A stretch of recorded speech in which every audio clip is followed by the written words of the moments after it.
Daiva, one of the most discussed questions now in Ukraine is Ukrainian language quotas. I mean quotas in media, on TV, on radio programs. How this question was solved in Lithuania? We haven't such quotas in Lithuania, in fact, but still all audiovisual programs on TVs, radios should be subtitled or dubbed. Of course, exception is for those programs which are for ethnic minorities or for learning purposes. So even you have a guest who speaks, for example, Russian or English, and you know that the audience understands him well, even in this case, you have to subtitle. Yes, it should be translated in all cases when your communication is it's open and it's for all. It's not private communication. And in all of these cases, at cinemas as well, it should be translated. So all citizens of Lithuania have a right to understand what is said. Law on state language has been adopted in 1995, right after gaining our Lithuanian independence. And first of all, status of Lithuanian language, of course, besides Russian language, has been settled in our legal acts in 1989. It was one of the first proposals and demands of our Lithuanian Sąjūdis. Isn't it too expensive for TV channels or radio channels to subtitle every speech, every product in different language? Some provisions of policy, and we are speaking about language policy as a part of state policy, sometimes they are expensive, but we are talking about values and about status. You can achieve status of state language if you do not use it. And what was the way which Lithuanian language passed after collapse of Soviet Union? We know that Russian language, of course, dominated, and the Russification was very strong. So what happened after independence? I suppose in Baltic states, Russification wasn't so strong as in some other republics of Soviet Union. And after gaining our independence, as I told, one of the first steps and demands of our Sąjūdis, the main wave of reforms, was establishing status of Lithuanian language in public administration, in legal acts, in public communication as well. And when in 1989 this regulation have been implemented, after Russian language has to pass away from most of public communication areas. What are the main functions of your commission?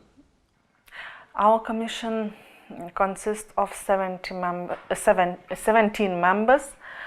They are scholars, linguists, most of them, and from research institutions, from universities. And we're dealing with implementation of language policy. We're acting like institution for experts in language policy. They provide some recommendations on language usage and recommendations of codification as well. And of course, we are advisors for our parliament. We are under the parliament of Lithuanian, of Republic of Lithuania, and of course, we give advices for our government and other institutions, and for society as well. We have consultation group, and usually we receive about 200 questions about language usage per day. What kind of advice can you give us an example? For example, we can advise what provisions of our language of law should be improved, what terms should be used in legal acts. There is system of approving and harmonization of terms in legal acts in Lithuania. We have law on term bank, and all legal acts should be provided by legal terms approved by Language Commission. So we are working with European Union institutions, with translators in European Commission, in European Council, European Parliament, and we're acting as one window system.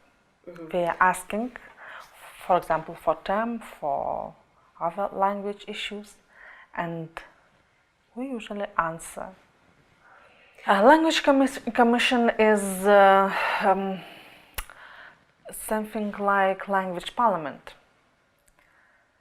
We are adapting our documents, legal acts, as recommendations, as some legal provisions, as advices for politicians, for state institutions. And State Inspectorate is an institution for implementing of legal acts, and they control language usage. And in Lithuania we have provisions about correct and suitable language. And Language Inspectorate is involved in preventing language incorrectness in public science, for example, public communications, in books, in other publications. So it's our specific. It's a very important question now, because we know that new technologies just now are talking with us mostly in English, and it's a problem how to translate it into national languages.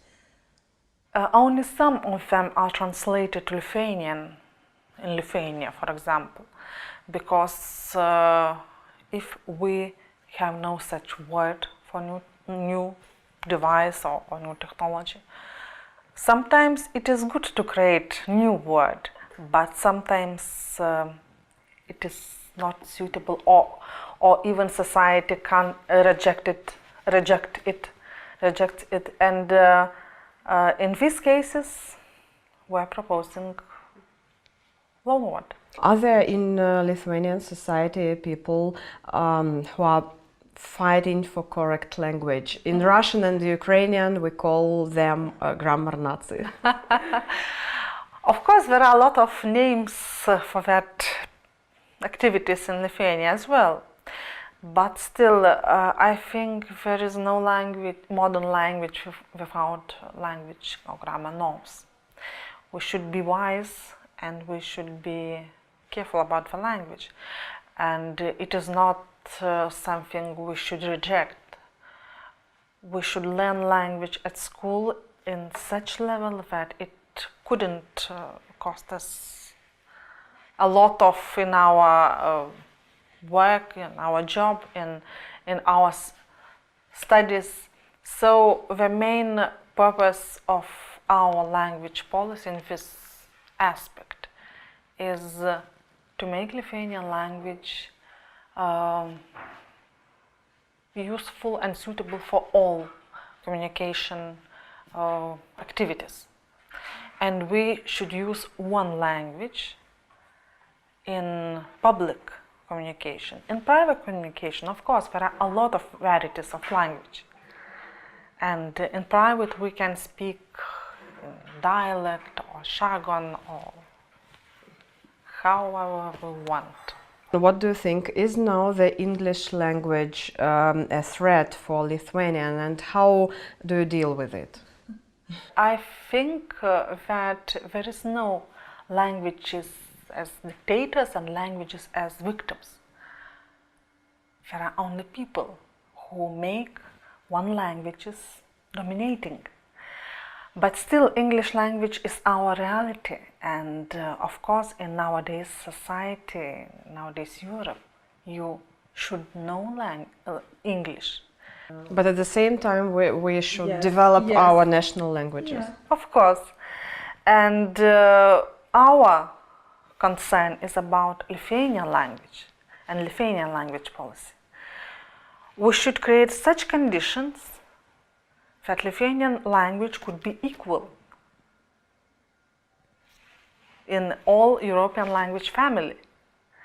Lithuanian language should be used in information technologies, in virtual space as well, because a lot of our social life is on internet and social networks nowadays, and we should worry about it. How to create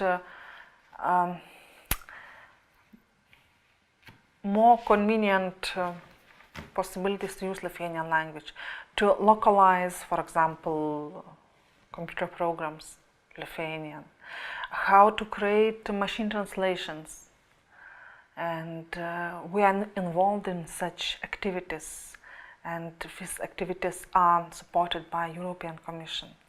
How to create international open digital services, public services in all space of European Union, which give possibility to use, for example, Lithuanian language, asking for help, for example, in Ireland or Spain or in other country. We can't, unfortunately, learn all languages, but we can use our language to gather more knowledge from other languages and communication in other languages.